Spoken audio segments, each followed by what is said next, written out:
और मेरे साथ महामंत्र के स्मरण के लिए अपना मानस तैयार करें।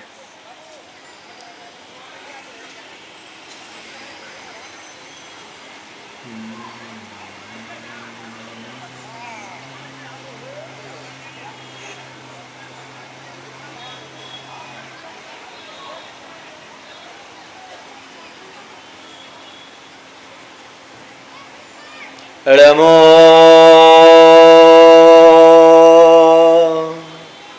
अरिहन्ताणं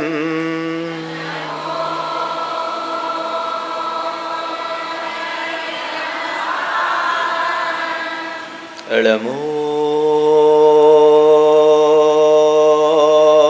सिद्धाणं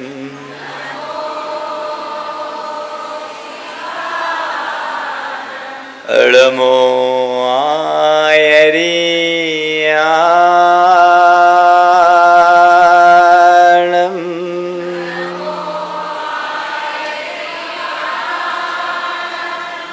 नमो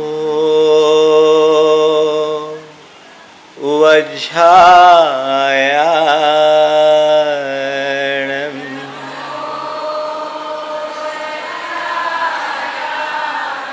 नमो लोये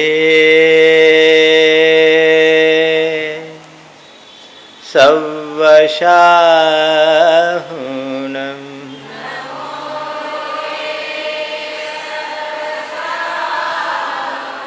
ऐसो पंचिणमोयारो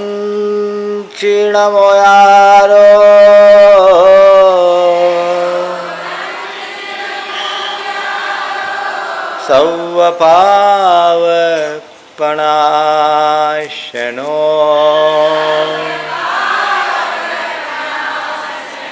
मंगलालं च सव्येसिं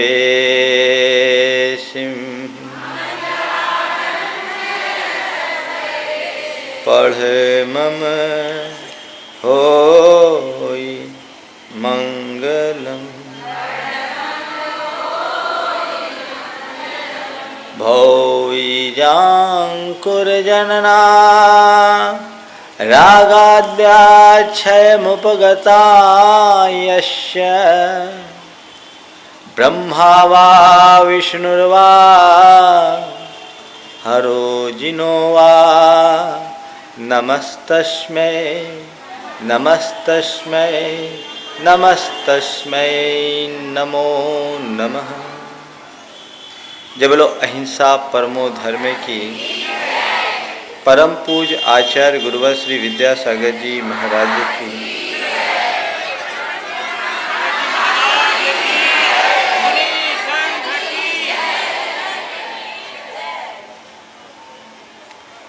बात धर्म की है। एक जिज्ञासु सेठ के मन में एक बार प्रश्न उठा कि धर्म क्यों किया जाए। जीवन के निर्वाह के लिए धन पैसे की भूमिका दिखाई पड़ती है, तो धनार्जन करने में कुछ सार दिखता है। नाम और यश की पूर्ति के लिए जो कुछ काम किए जाते हैं उनका परिणाम भी प्रत्यक्ष दिखाई पड़ता है, लेकिन ये धर्म की क्या उपयोगिता, क्या उपादेयता कि लोग रात दिन धर्म धर्म की दुहाई देते हैं। अपनी इसी जिज्ञासा को लेकर वह एक किसी पहुंचे हुए संत के श्री चरणों में उपस्थित हुआ। सांझ ढलने को थी और संत के समक्ष उसने जब यह प्रश्न रखा तो गुरु ने कहा अंधेरा है, थोड़ा रुको। उसने कहा मैं दिया जला लेता हूं। गुरु ने कहा अच्छा दिया क्यों जला रहे हो? उसने कहा इसलिए कि अंधेरा है। दिया क्यों जला रहे हो? इसलिए कि अंधेरा है। गुरु ने तभी कहा बस यही तुम्हारे प्रश्न का उत्तर है। दिया इसलिए जलाया जाता है कि अंधेरा है, धर्म इसलिए किया जाता है कि हमारे जीवन में अधर्म है, पाप है। अंधकार और प्रकाश दोनों साथ साथ नहीं रहते। जहां प्रकाश होगा वहां अंधेरा नहीं, और जहां अंधेरा होगा वहां प्रकाश नहीं। धर्म का आचरण करने का मतलब है अपने चित्त में ज्ञान का प्रकाश भरना, अपने चित्त में सद्भावों का प्रकाश भरना, अपने चित्त और चेतना को प्रकाशित करना। और अधर्म के आश्रय को लेने का मतलब है अपने भीतर अज्ञान और अहंकार के अंधकार को भर लेना। हम सबका चित्त अज्ञान के अंधेरे से घिरा है। हमारे ऊपर मोह का अंधकार छाया है। इस मोह के अंधकार को, इस अज्ञान के अंधकार को दूर करने का यदि कोई साधन है तो वह एकमात्र है धर्म। धर्म जैसे तत्व का आविर्भाव केवल इसीलिए हुआ कि हमारी आत्मा में जड़ जमाए हुए अधर्म की सत्ता का उन्मूलन किया जा सके। अधर्म अनादि से है। हम ये कहते हैं कि जहाँ प्रकाश होता है वहाँ अंधकार नहीं होता। प्रकाश का उपादान कुछ और है, अंधकार का उपादान कुछ और है। लेकिन यह विडंबना है कि धर्म और अधर्म का उपादान एक है। प्रकाश अलग जगह से उत्पन्न होता है, अंधकार अलग जगह से उत्पन्न होता है। दोनों के आधार अलग अलग है, लेकिन धर्म और अधर्म का आधार एक ही जगह है, वह है चिद्वृत्ति। कल गीता की बात होनी है। गीता की शुरुआत ही यहाँ से होती है। धर्म क्षेत्रे कुरुक्षेत्रे समवेता युत्सव माम का पांडवश्चेति किम अकुर्वन संजय। इसी प्रश्न से गीता का जन्म हुआ, शुरुआत हुई। धर्म क्षेत्र और कुरुक्षेत्र, एक ही क्षेत्र को धर्म का क्षेत्र और एक ही क्षेत्र को कुरुक्षेत्र कहा जा रहा है। यह हमें बहुत कुछ सोचने को मजबूर करता है कि आखिर गीता का कथ्य क्या है, गीता का प्रतिपाद्य क्या है। चूंकि धर्म और अधर्म दोनों परस्पर विरोधी तत्व हैं, जैसे प्रकाश और अंधकार, तो फिर दोनों का उपादान क्या? यहाँ पर संबंध किसी बाहर के कुरुक्षेत्र से नहीं। आज मैं आपको आपके भीतर का परिचय करा रहा हूं। धर्म क्षेत्र और कुरुक्षेत्र दोनों हमारे चित्त के ही दो अलग अलग परिणतियां हैं। जब हमारे भीतर सात्विकता की अभिव्यक्ति होती है तो हमारे चित्त की भूमि धर्म क्षेत्र का रूप धारण कर लेती है, और जब हमारे भीतर कलुषता का उभार होता है तो हमारा ही चित्त कुरुक्षेत्र बन जाता है। जीवन में अच्छाई और बुराई दोनों साथ साथ चलते रहती है। दोनों प्रकार की वृत्तियां हर मनुष्य में है। किसी में अच्छाइयां अधिक होती है, बुराइयां कम, किसी में बुराइयां अधिक होती है, अच्छाइयां कम। जो वृत्ति उभर जाती है व्यक्ति का व्यक्तित्व वैसा बन जाता है। धर्म की साधना करने का मतलब है अपने जीवन को धर्म क्षेत्र बनाना, कुरुक्षेत्र से मुक्त करना। हमारे भीतर की जो विकृतियां हैं वो हमारे चित्त की भूमि को कुरुक्षेत्र का मैदान बनाया है, और हम अपनी विशुद्धि के बल पर इसे धर्म के क्षेत्र के रूप में परिवर्तित करें। बंधुओं, हमारे जीवन की जितनी भी बुराइयां हैं वे सब हमारे अंदर के विकार हैं। हम ये जानते हैं कि जहां विकार होता है वहां तकलीफें होती है, जहां निर्मलता होती है वहां प्रसन्नता होती है। गंगा का निर्मल जल हम सबको प्रसन्न कर देता है, और नाली का गंदा पानी अपनी सड़ांध से हमें नाक बंद करने को मजबूर कर देता है। देखा जाए तो दोनों में पानी है। गंगा का भी पानी पानी है और गंदे नाले का पानी भी पानी है, लेकिन गंदे नाले के पानी को कोई पूछता नहीं, देखना नहीं चाहता, और गंगा के पानी को गंगा अमृत मानकर स्वीकार किया जाता है। बात एक ही है, एक ही पानी की दो प्रकार की परिणति है। जो निर्मल है वो स्वीकार है, जो मलिन है, विकृत है, विकार है, वो अस्वीकार है। संत कहते हैं गंगा जल और गंदा नाला बाहर ही नहीं भीतर भी है। हमारे अंदर की दो प्रकार की वृत्तियां हैं। हमारे भीतर के जितने भी सद्गुण हैं वह गंगा के निर्मल जल की तरह हमारे आत्मा के स्वभाव हैं, और हमारे भीतर के जितने भी दुर्गुण और बुराइयां हैं वे सब हमारी आत्मा के विकार हैं। जो विकार होते हैं वो हमेशा पर निमित्त से उत्पन्न होते हैं, और जो स्वभाव होता है उसमें किसी निमित्त की आवश्यकता नहीं होती। थोड़ा हम विषय की गहराई में जाएं, हमारे मन में शांति, हमारे मन में प्रसन्नता, हमारे अंदर की सरलता, हमारे अंदर की सहजता, ये हमारे अंदर की शुभ प्रवृत्तियां हैं। इसमें किसी के निमित्त की आवश्यकता नहीं है, लेकिन हमारे अंदर का क्रोध, हमारे अंदर का काम, हमारे अंदर का अहम, हमारे अंदर का द्वेष, ये पर सापेक्ष है। गुस्सा अपने आप नहीं आता, गुस्सा तभी आता है जब कोई निमित्त आता है। कामना हमारे मन में यूं ही नहीं जन्मती, कामना तब आती है जब हम किसी पर आसक्त होते हैं। द्वेष यूं ही नहीं उभरता, द्वेष तब उभरता है जब हमारे मन में किसी के प्रति वैर या विरोध की गांठ बनती है, या किसी के प्रति उपेक्षा की बुद्धि पनपती है। बुराइयां पर के निमित्त से प्रकट होती है और अच्छाइयां स्वभावतः। लेकिन हमारी ये दुर्बलता रही कि हमने अपनी अच्छाई को गौण किया, बुराइयों को प्रश्रय दिया। हम हमेशा पर मुखापेक्षी रहे, पर निमित्त में ढलते रहे। हम अनादिकाल से आज तक विभाव को ही अपना आश्रय लेते रहे हैं, स्वभाव को अंगीकार नहीं किया। संत कहते हैं विभाव से स्वभाव की ओर मुड़ना ही तुम्हारे जीवन का सच्चा पुरुषार्थ है, और यही समस्त वांग्मय का सार है। इसीलिए श्री कृष्ण कहते हैं स्वधर्मे निधनों से पर धर्मो भयावह। अपने स्वभाव में आ जाने के बाद मर जाना अच्छा है, लेकिन विभाव में जाकर जीने की अपेक्षा, संत कहते हैं धर्म का आश्रय लेकर तुम प्रताड़ित हो जाओ तो कोई बुराई नहीं। अधर्म की पूजा से बेहतर धर्म की प्रताड़ना है, क्योंकि अधर्म की पूजा आकुलता देने वाली है और धर्म की प्रताड़ना प्रसन्नता का रस देने वाली है। धर्म की प्रताड़ना में भी प्रसन्नता का रस है। ये बात हो सकता है कि प्रारंभ में जब हम धर्म का आचरण करते हैं तो हमें कुछ कष्ट की अनुभूति होती है। जिन्हें ये कष्ट अनुभूति होती है वे उससे घबरा कर अपना रास्ता बदल लेते हैं, लेकिन वे भूल जाते हैं कि ये प्रारंभ का कष्ट अंत के आराम और आनंद का आधार है। शुरुआत में कष्ट होता है, लेकिन उसका परिणाम हमेशा अच्छा होता है।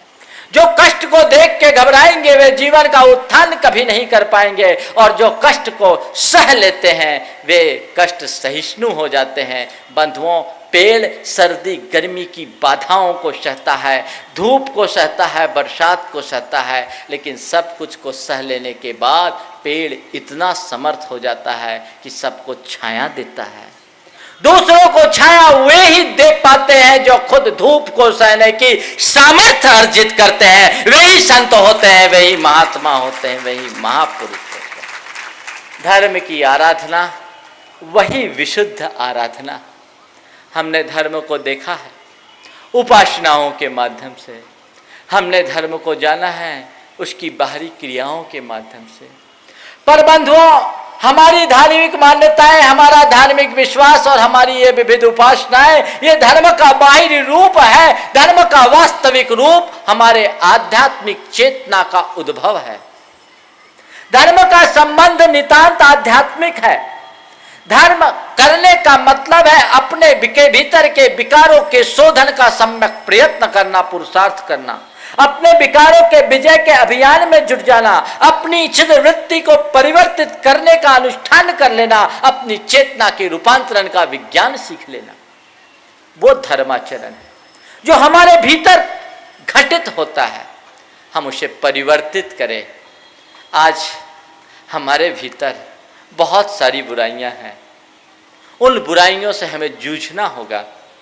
जूझने की बात तो मैं कल करूंगा आपसे, लेकिन आज उनका कुछ परिचय आप सबसे जरूर दे देना चाहता हूं, जिसको हम समझें और धर्म के वास्तविक स्वरूप को समझकर अपने जीवन में उतारने की कोशिश करें।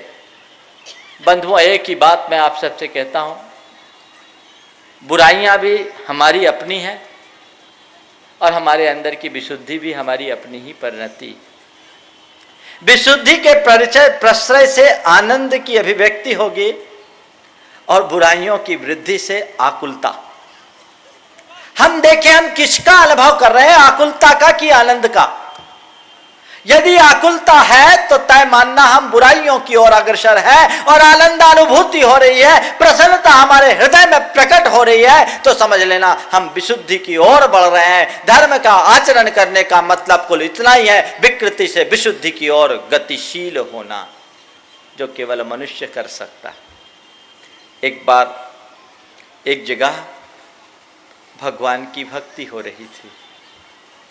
भक्ति में ज्यादा कोई वाद्य यंत्र नहीं थे, बांसुरी की धुन पर ढोलक की संगत दी जा रही थी। बांसुरी की धुन पर ढोलक की संगत दी जा रही थी। इसी बीच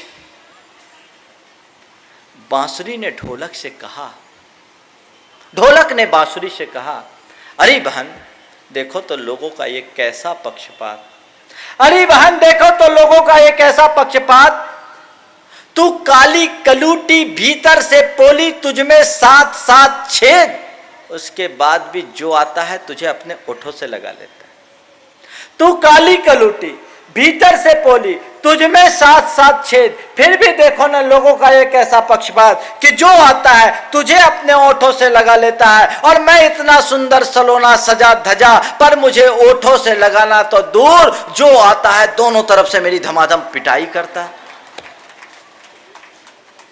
ढोलक की बात सुन बांसुरी मुस्कुराई और ढोलक के प्रति अपनी ओर से सहानुभूति प्रकट करते हुए उसने कहा कि भैया तुम्हारी पिटाई को देखकर तो मुझे भी तकलीफ होती है, तुम्हारी पिटाई को देखकर तो मुझे भी तकलीफ होती है, पर इसमें किसी का पक्षपात नहीं, इसके जवाबदार तो तुम स्वयं हो। पर इसमें किसी का पक्षपात नहीं, इसके जवाबदार तुम स्वयं हो।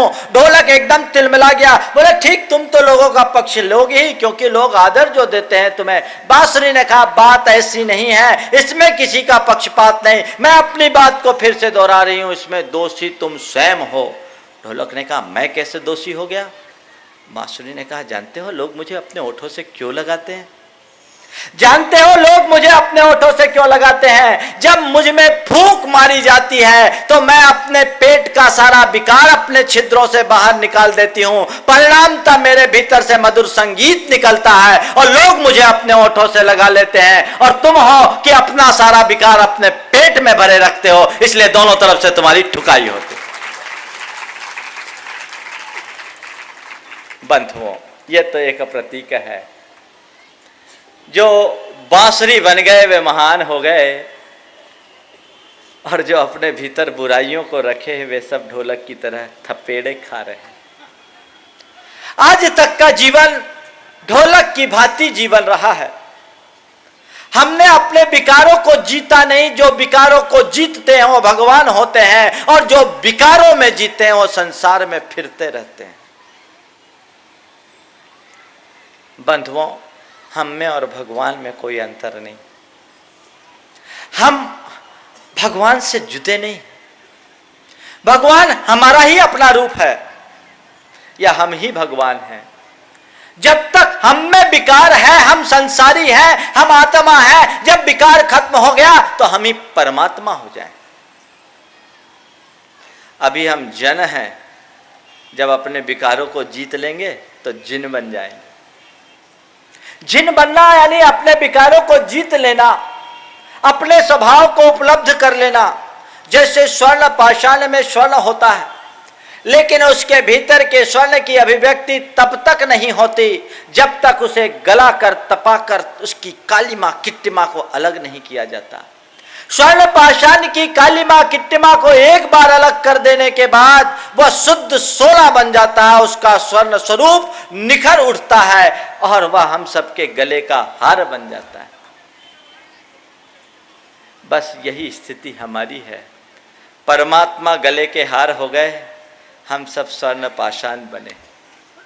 हम स्वर्ण पाषाण की तरह हैं।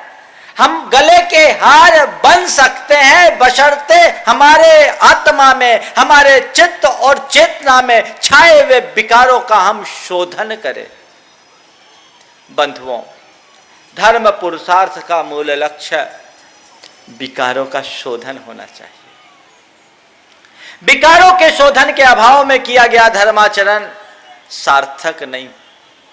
वस्तुतः धर्म की साधना एक आध्यात्मिक साधना है। हमारी पूजा, उपासना, आराधना का ध्येय भी आध्यात्मिक रूपांतरण होना चाहिए।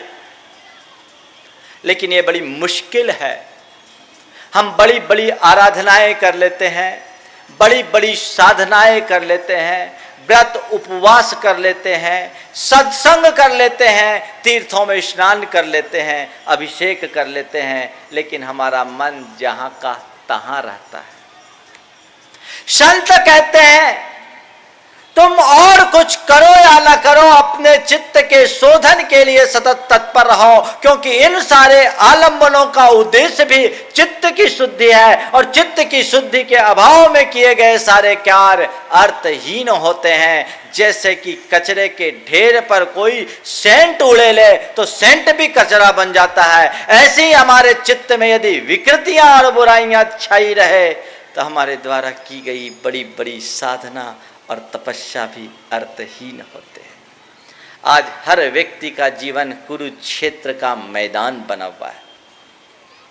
वो कुरुक्षेत्र जिस पर महाभारत लड़ा गया वो तो थोड़े दिन का संग्राम था।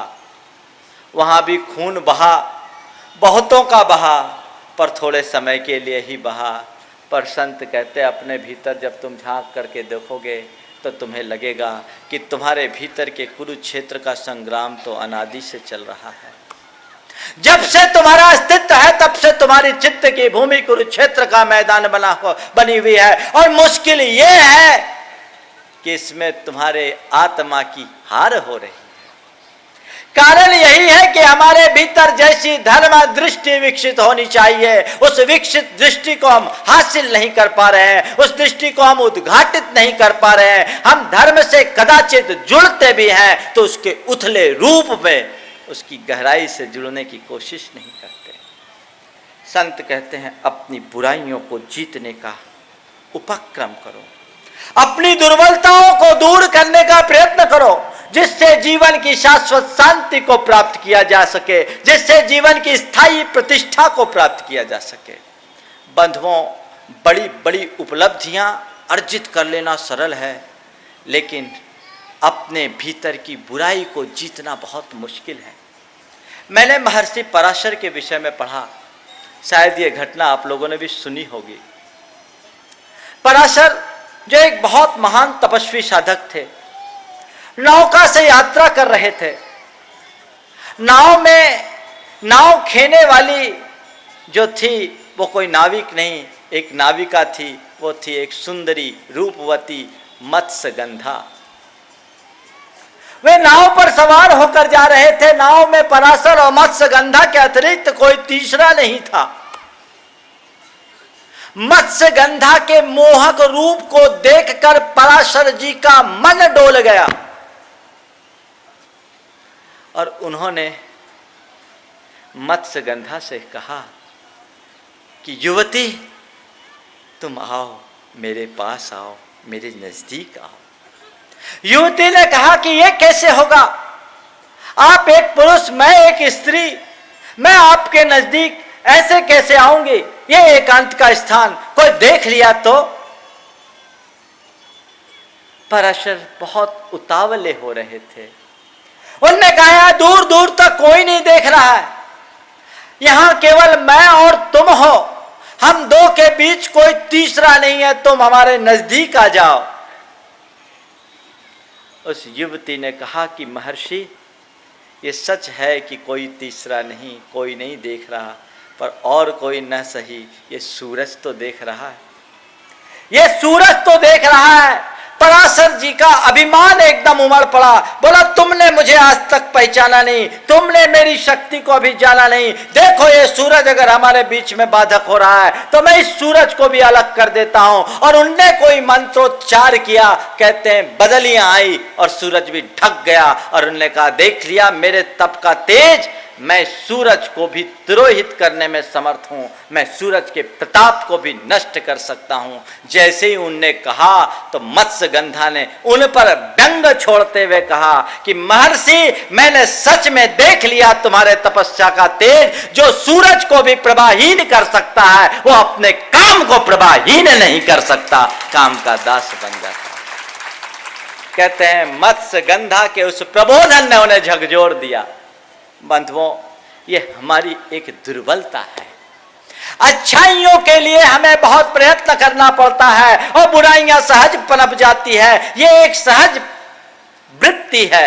अगर धरती पर चंदन का पेड़ उगाना हो तो सालों उसकी सेवा करनी होती है, और गाजर घास लगाना हो तो बिना बोए ही उग जाते, हमेशा उग जाते।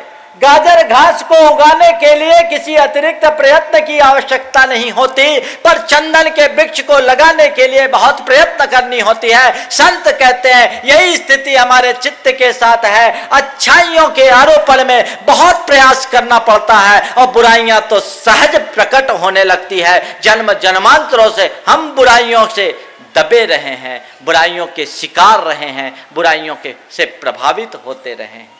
उन बुराइयों को जीतने का उपक्रम धर्म की सच्ची साधना है। हमारा उद्देश्य हो कि हम अपने जीवन की दुर्बलताओं को दूर करें। कौन कौन सी बड़ी दुर्बलताएं हैं जो हमारे जीवन की सहजता को, जो हमारे जीवन की सरलता को, जो हमारे जीवन की शांति को, जो हमारे जीवन की क्षमता को नष्ट कर डालती। थोड़ा हम देखें, हर आदमी शांति से जीना चाहता है। किसी भी व्यक्ति से यहाँ पूछ लो भैया तुम्हारे जीवन का लक्ष्य क्या है, हम तो शांति से जीना चाहते हैं। पर यह विडंबना है कि वो जितनी शांति की बात करता है उतना ही अशांति से घिरा होता है। चाहता है समता, जीवन उतना ही विषमता में भर जाता है। वो जितना सुलझना चाहता है उतनी उलझन उसके अंदर बढ़ते जाती है। आनंद की तलाश करता है, अवसाद में घिरा रहता है। सुख चाहता है, दुख मिलता है। अनुकूलता चाहता है, अकुलता मिलती है। चाहता है कि हमारा जीवन निर्द्वंद बना रहे, लेकिन चित्त सदैव द्वंद्वग्रस्त बना रहता है। आखिर इसका कारण क्या है? ये द्वंद्व, ये दुविधा मनुष्य के अंदर उत्पन्न क्यों होती है? इसको प्रभावित करने वाले कारण कौन कौन से हैं?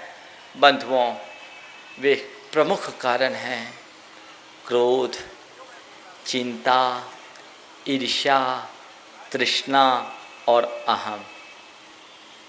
ये बड़े खतरनाक कारण हैं जो हमारे जीवन को अशांत करते हैं, जो हमारे जीवन को दुखी करते हैं, जो हमारे जीवन के आंतरिक संतुलन को नष्ट कर डालते हैं। फिर से देख लीजिए, क्रोध, ईर्ष्या, चिंता, अहम और तृष्णा, ये बड़े खतरनाक तत्व हैं। मैं आपसे कहना चाहता हूं, जब आप धर्म का पुरुषार्थ करो तो ये देखो कि इनको मैं कितना नियंत्रित करा। मेरे धर्माचरण की कसौटी क्या है? विकारों का शोधन।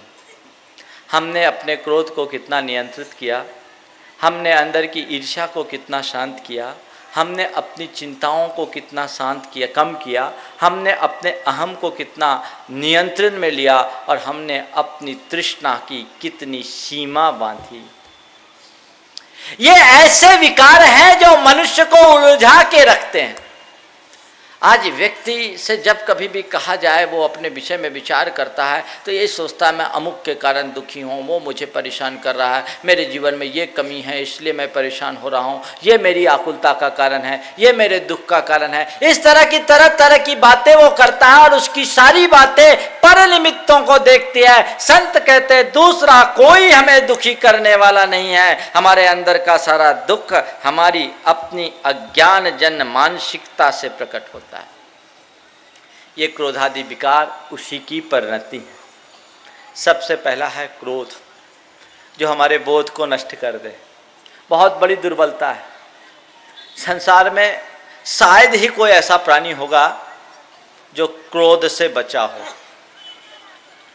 हर व्यक्ति या तो क्रोध किया होगा, क्रोध का शिकार किसी को बनाया होगा, या किसी के क्रोध का शिकार बना होगा। इसके अलावा और कुछ नहीं। क्रोध का शिकार बनाओ या क्रोध का शिकार बने, हर आदमी के साथ ऐसी स्थिति बनती है। बंधुओं, हम जाने इस क्रोध रूप दुष्ट को कैसे नियंत्रित किया जा सके। आज मैं कुछ टिप्स आप सबको देना चाह रहा हूं। इन दुर्बलताओं को जीतने का उपाय क्या है, समस्याएं तो हमारे सामने हैं, उनका समाधान क्या है। बंधुओं, अगर हम धर्म और अध्यात्म को अपने व्यवहारिक जीवन में उतारने का प्रयत्न करते हैं तो मैं ये मान करके चलता हूँ, चाहे साधु हो या गृहस्थ, सब जीवन के परम आनंद का लाभ लेने का सौभाग्य प्राप्त कर सकते हैं। इन विकारों को हम जितने स्तर पर नियंत्रित करेंगे, हमारा जीवन उतना ही परिमार्जित, विशुद्ध और शांत बनेगा। सबसे बड़ा कारण है क्रोध।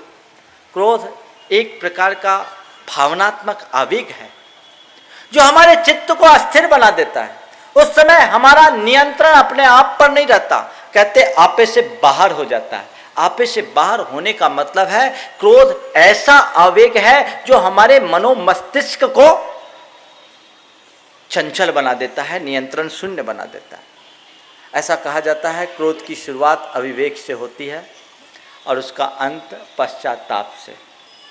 क्रोध किस तरह से उभरता है और क्रोध के कारण कैसे कैसे कुपरिणाम होते हैं आप लोग रोज जानते हैं। क्रोध कैसे हमारे चित्त पर हावी होता है और क्रोध के कारण कैसे कैसे कुपरिणाम होते हैं, आप इन चीजों को जानते हैं। आज मैं केवल आपसे यह कहना चाहता हूं कि इन क्रोध को नियंत्रित कैसे किया जा सके। सबसे पहले क्रोध हमें आता है जब हमारी अपेक्षा की उपेक्षा होती है। हमने किसी से कोई अपेक्षा रखी, उसकी उपेक्षा हो गई, क्रोध आ गया।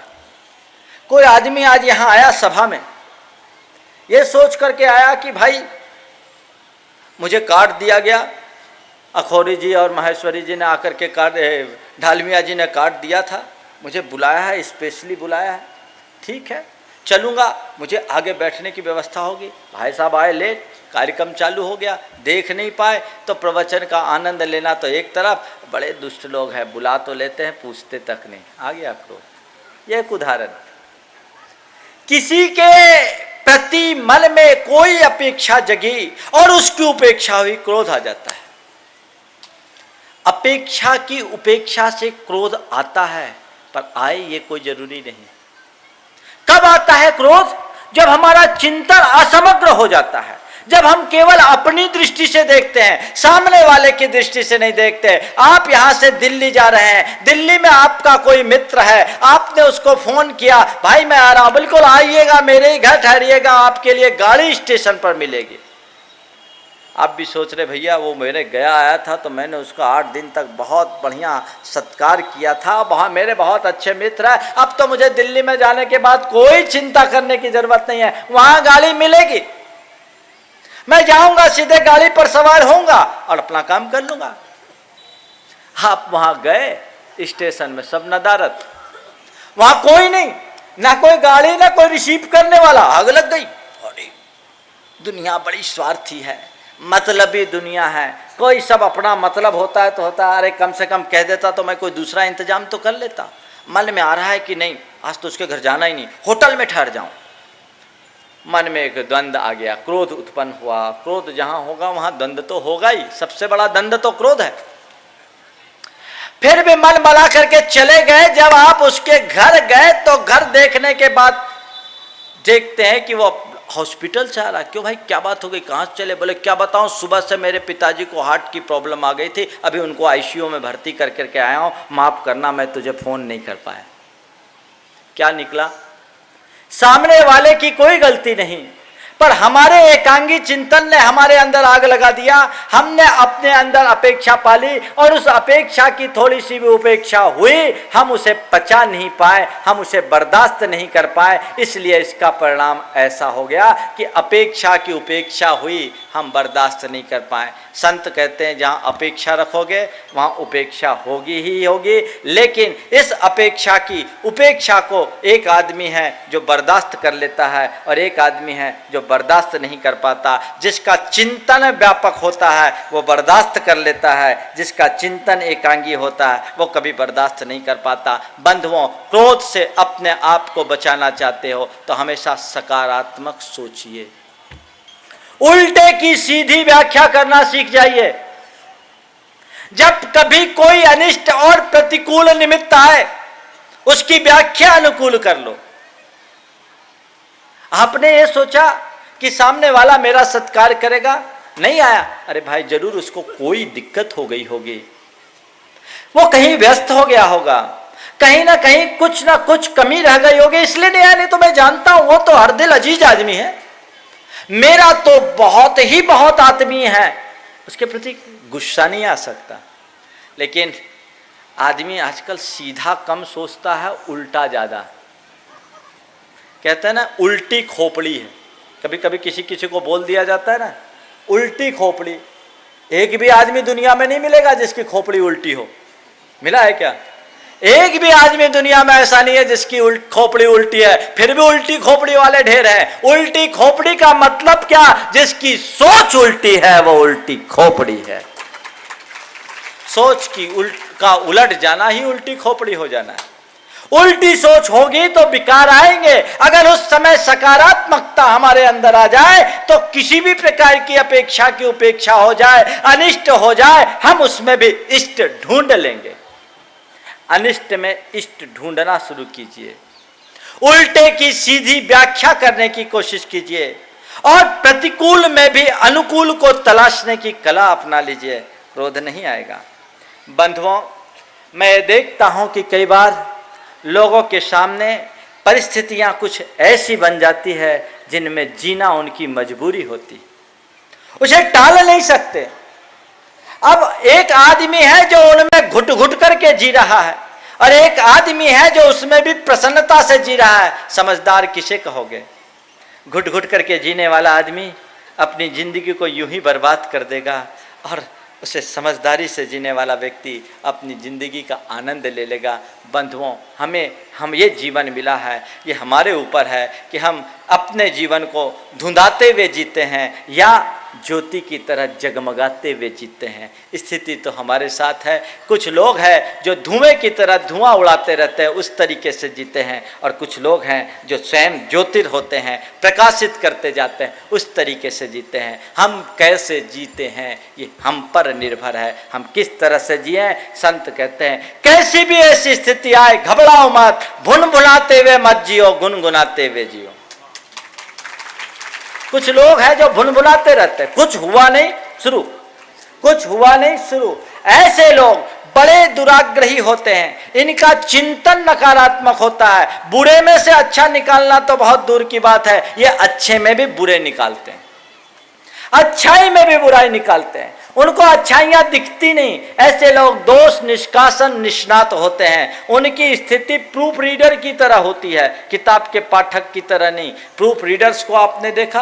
प्रूफ रीडर के पास कितनी भी अच्छी किताबें दे दो, पूरी किताब पढ़ लेगा लेकिन उसको एक अक्षर पता नहीं लगेगा। क्यों? क्योंकि उसने किताब पढ़ाई नहीं, किताब में केवल गलतियां ढूंढी है। और पाठक होगा, अगर किताब का एक पन्ना भी पढ़ेगा तो अपना जीवन निहाल कर लेगा। संत कहते हैं प्रूफ रीडर मत बनो, पाठक बनो, बन सके तो लेखक बनो, लेखक ना बन सको तो कम से कम पाठक तो बनो। प्रूफ रीडर बनने से कोई लाभ जीवन का नहीं होगा। एकांगी चिंतन मनुष्य को गलतियों की ओर ले जाता है, दूसरों की बुराइयों की तरफ आकर्षित करता है, और जब मन के प्रतिकूल कुछ होता है तो व्यक्ति फिर अपने अंदर की क्षमता को स्थिर नहीं कर पाता, उसके अंदर आकुलता आ जाती है। अगर कोई दुर्वचन कह दे क्रोध आ जाता, अरे ऐसा कह दिया, किसी की प्रतिकूल टिप्पणी हुई छिन्न खिन्न हो गए।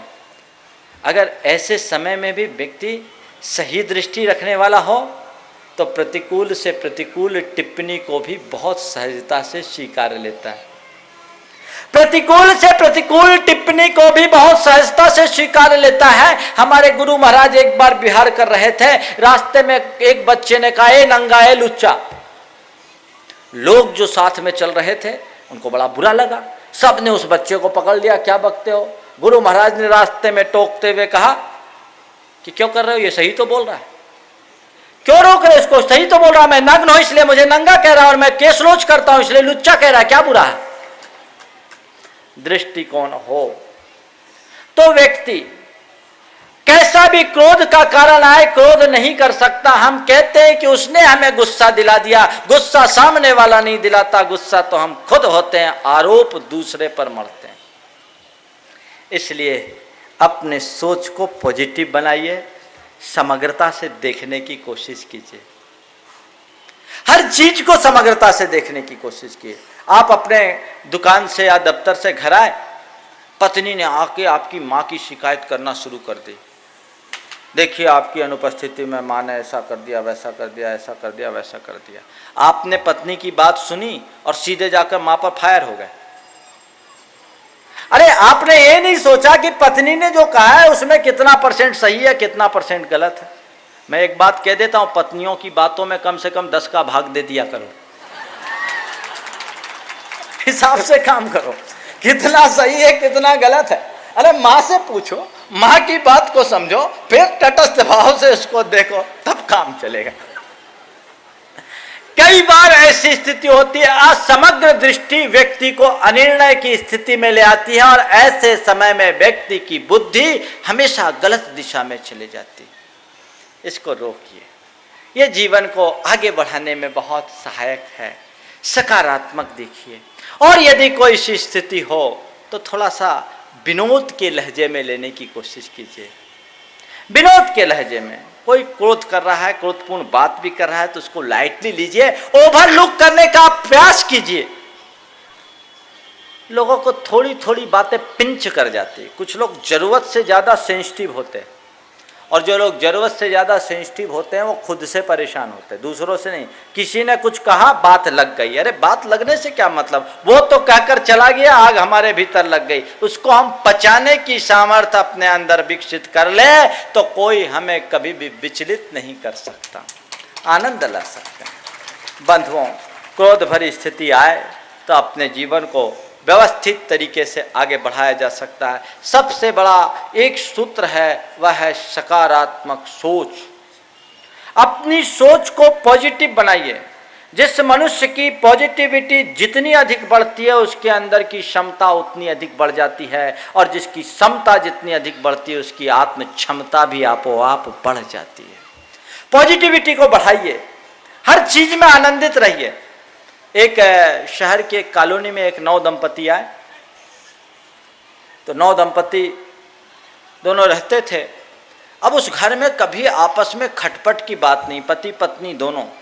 ऐसा कोई घर नहीं होता जिनमें पति पत्नी में थोड़ी तनातनी ना हो, खींचातानी ना हो, लेकिन उस घर से कभी भी किसी तरह की तनातनी की बात नहीं आती। जब भी सुनो तो केवल हंसने की आवाज आती। लोगों को बड़ा आश्चर्य हुआ, बड़े विचित्र है ये लोग, कैसे रहते हैं, हंसते ही रहते हैं। एक दिन एक युवक ने पूछा, क्यों भाई क्या बात है, तुम लोग केवल हंसते रहते हो, तुम इन लोगों के आपस में कभी कोई लड़ाई वड़ाई नहीं होती, तुम हंसते क्यों, तुम्हारे हंसने का राज क्या है, तुम इतना हंसते क्यों, तुम्हारे हंसने का राज क्या है। उसने कहा, क्या बताऊं, मेरी पत्नी बड़ी क्रोधी है, मेरी पत्नी बड़ी क्रोधी है। बोले पत्नी क्रोधी है तो इसमें हंसने का क्या राज, हंसने की क्या बात। बोले यही तो हंसने की बात है। बोले बात क्या है। बोले मेरी पत्नी को जब क्रोध आता है तो क्रोध में गुस्से में वो एक एक सामान उठा उठा करके फेंकती है, जब उसका निशाना लग जाता है तो वो हंसती है, और निशाना चूक जाती है तो मैं हंसता हूं। बंधुओं, मैं तो आपसे इतना ही कहना चाहता हूं, निशाना लगे तो हंसो, निशाना चूको तो हंसो, हमेशा हंसते रहो, क्रोध तुम पर कभी हावी नहीं हो सकेगा। बोझ जगाइए, आज से तय करके जाइए कि क्रोध के क्षणों में मुझे अपना नियंत्रण नहीं खोना है, अपने आप पर नियंत्रण रखना है। कोई कितना भी गुस्सा दिलाने की कोशिश करे, हम गुस्सा नहीं होंगे, क्योंकि गुस्सा दिलाने वालों को नुकसान नहीं, नुकसान तो गुस्सा करने वालों को है। आग उसको नहीं जलाती जिसके लिए जलाया गया, आग पहले उसको जलाती है जिसमें आग लगाया गया। क्रोध की आग हमारे अंदर लगी है तो हमारी चेतना को पहले विदग्ध करेगी, इसलिए वहां हम सावधान हो जाएं। बड़ी भयानक स्थिति हो जाती है बंधुओं, क्रोध हमारा सबसे बड़ा शत्रु है। कभी कभी तो स्थिति ऐसी हो जाती है, वैज्ञानिकों से पूछो तो कहते हैं क्रोध की स्थिति में हमारे भीतर ऐसे घातक और विषैले रसायन उत्पन्न हो जाते हैं कि उसके कारण कभी कभी बड़े दुष्परिणाम भी आ जाते हैं। हमने सुना एक आदमी ने सांप को काटा तो सांप मर गया। सांप जहरीला, आपने सुना होगा 2-3 बरस पहले उड़ीसा की घटना। एक आदमी सांप को चूम रहा था और वो बहुत नशे में भी था और गुस्से में भी था, और बाद में जब सांप ने उसे काटा तो उसने सांप को काट लिया। सांप पहले मरा, आदमी बाद में मरा। बड़ा खतरनाक है आदमी का जहर। सांप के जहर से भी खतरनाक जहर आदमी का है। सांप जहरीला है लेकिन आदमी से कम। सांप जैसे काटता है आदमी भी काटता है, अंतर इतना है कि सांप काट कर पलटता है, आदमी पलट कर काटता है। सांप काट कर पलटता है और आदमी पलट कर काटता है। एक बार ऐसा हुआ, पत्नी ने पति को उठाया, 11 बजे रात को कहा लो दूध पी लो। बादाम और पिस्ता डला दूध। पति ने देखा, अहो भाग्य, आज तक तुमने मेरा इतना ख्याल कभी नहीं रखा, आज तुम्हारे अंदर ऐसा प्रेम कहाँ से उमड़ पड़ा कि तुम आज रात के 11 बजे मुझे दूध पिला रही। उसने कहा छोड़ो प्रेम को, अभी देखा कैलेंडर में कि आज नाग पंचमी है, सोचा 11 बजे रात में नाग को कहाँ से लाऊं। अब 11 बजे रात को नाग कहाँ से लाऊं। ये परिणति है बंधुओं, ये बहुत खतरनाक जहर है, इससे नियंत्रण हम लाएं। और मैं आप सबसे कहना चाहता हूं, स्वयं में अगर क्रोध का कारण आए तो अपने आप को नियंत्रित करो, और सामने वाले में यदि क्रोध हो तो उसको झेलने की सामर्थ्य रखो। वो अगर आग बन रहा है तो आप पानी बनिए, पेट्रोल मत बनिए। उस समय मौन हो जाइए, ये सोचिए कि ये आदमी अभी आपे से बाहर है, इस समय अभी इसको कुछ बोलेंगे तो सुनेगा नहीं, चुपचाप हो जाओ, शांत हो जाओ। अक्सर ऐसा होता है जब आग लगती है तो आप कभी ऐसी बेवकूफ़ी नहीं करते, तुरंत पानी डालते, एक क्षण में पानी डालते हैं। जैसी आग तो बहुत दूर की बात है, चिंगारी को बुझा डालते हैं। संत कहते हैं ऐसे ही क्रोध एक आग है, अगर सामने वाले के अंदर क्रोध आ रही है तो आप अपनी सहिष्णुता का जल उस पर डालिए, वो क्रोध अपने आप शांत होगा और कभी विप्लवकारी नहीं होगा। लेकिन